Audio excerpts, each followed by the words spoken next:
Hello and welcome back to Lubuto's Diary. My name is Patience Mpemona. I talk about finances, purpose, fashion, and relationships.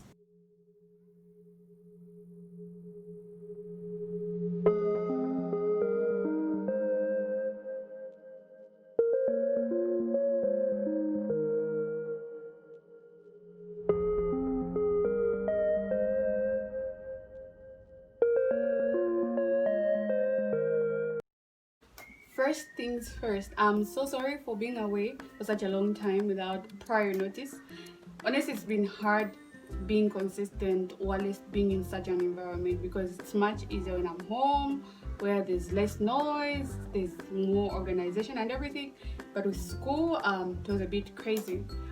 Now, if you are new to this channel, don't forget to subscribe, don't forget to leave your comments in the comment box, don't forget to like the video if you find it helpful.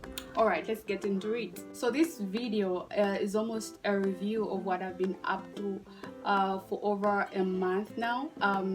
So I attended a masterclass, a money masterclass, which was hosted by Yapembewe and Mutalika Paso. It was an amazing experience, really, and I feel like from the things that were taught there, they really aligned with everything that I envisioned myself to do and to just become. And aside from that, I was selected as a financial education ambassador. As you can see, I'm wearing a very cool t-shirt. If you can see there, Embracer is the name. And the aim of Embracer really is to shape a financial literate society. I was excited. Honestly, this was one of the most exciting opportunities I've ever been granted, really. I was not expecting it, but yeah, God just proved himself. And so just to talk a little bit about Embracer. So Embracer focuses on women and young people so that they are groomed financially in a way that they become financially sustainable. It's an indirect way of really contributing to the sustainable development goals of curbing poverty. You know, the importance of training young people to be so aware about how they spend their money, how they're supposed to treat it in general, is that even when they grow up, they will never depart from that, because the Bible says that train a child in the way they should go. When they are old, they will never depart from it.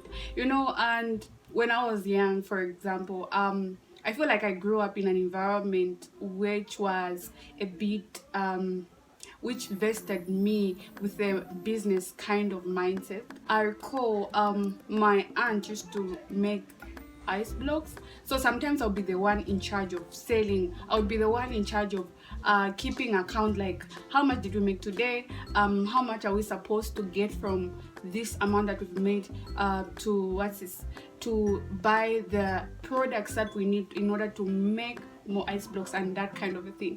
So I feel like it wasn't so hard for me to actually begin a small business when I got into tertiary education. Now imagine if that kind of knowledge and more is instilled in children at home. They'll be financial gurus if basics of financial investment, of saving, of even tracking expenses is instilled on them at a very young age. It won't be hard for them to actually manage their finances, even when you send them off to boarding schools. And when you're talking about finances, the financial goals for a young person, obviously you can't equate them to the financial goals of an adult. So obviously their goals will be more centered on how I can save up to buy mommy a present for Christmas, to buy daddy a present for Father's Day, and that kind of thing. So and when you're talking about young people, you also have to take responsibility. Maybe you are the eldest in the family, to ensure that your younger siblings are aware they are spending their finances well. Maybe if you notice that one of your siblings is always going out for chills, has no interest in maybe saving up for important events for the family, tell them, no, learn to do this and that. That's how we develop a financially literate people. Guys, family is a mountain of influence. Most of the values that we uphold are as a result of the places, the environments where we are brought up from. So it's very imperative, if you are maybe older than your siblings, maybe even younger, but you seem to have more knowledge on the topic, ensure that you translate those kind of traits to your siblings so that they are vested in this kind of facet. One of the things that I learned from this process is that what you invest in will highly determine where you end up in life.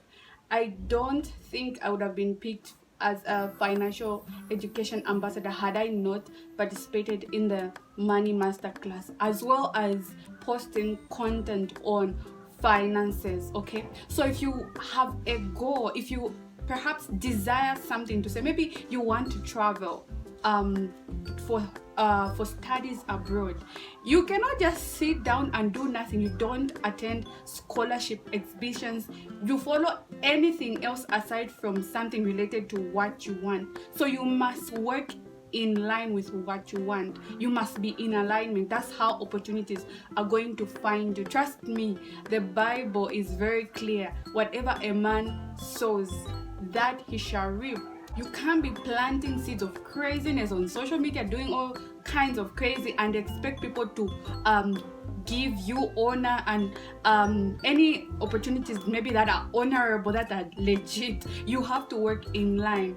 And I'm not saying you just have to be so serious, because sometimes I laugh at certain memes and everything, but I just ensure that it doesn't go outside my jurisdictions, the view of people that I have developed. Okay, so self-development is at the core of ending up where you want to be.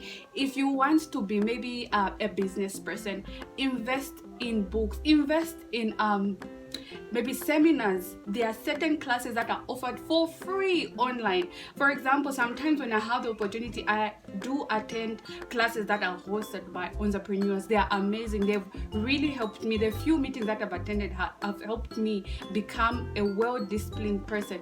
I also check sometimes YouTube videos in order for me to be in line with where I want to be. Lastly but not the least, I would like to encourage someone who is believing God for bigger things. You know, when I got this opportunity, I was like, but God, I was thinking I was going to get an opportunity this side. There's a place where I applied to. But, you know, he reminded me of what was done in 1 Kings 18 when Elijah had been praying for rain. And when the servant had gone back to check if at all there was any sign of a rain, then he said that I only see a cloud as the size of a man's fist. Then Elijah was saying, no, I hear an abundance of rain. So the fact that you have a small opportunity, a small sign, it's sign enough that in fact there is more for you. So don't waver. You must know that greater things lie ahead. So I'll leave you with 3 main pointers. Number 1, be an influencer in your environment. Over your siblings, ensure their minds are aware about finances, how they have to handle finances. Post about it, talk about it. There's no pride in talking about how you overspent money, how you shopped things that you didn't plan for. No, those are stories for 2010. We're in 2020. Just never know who may be affected regarding what you post on social media. I'm so much about social media because I know the reviews I get from people. And I'll give an example of my elder sister. I talked about how if you are recovering from a shopaholic spirit, you have to refrain from going to the mall if you really have no purpose, if you have no intention of getting something that is worthwhile. She literally had to call me one day to say that, you know what, Patience, I remember the post you made on Facebook. So I went in the mall, and you know, she was being eaten up because she had seen my post and she was about to impulse buy. She came out of the mall because of the post she had seen. I had talked something about spending recklessly, and she was like, you know, I'm just glad that you did that because I would have spent my money unnecessarily. You see, I'm being an influence in my family. Are you? Number 2, develop yourself in the way in line with where you want to be.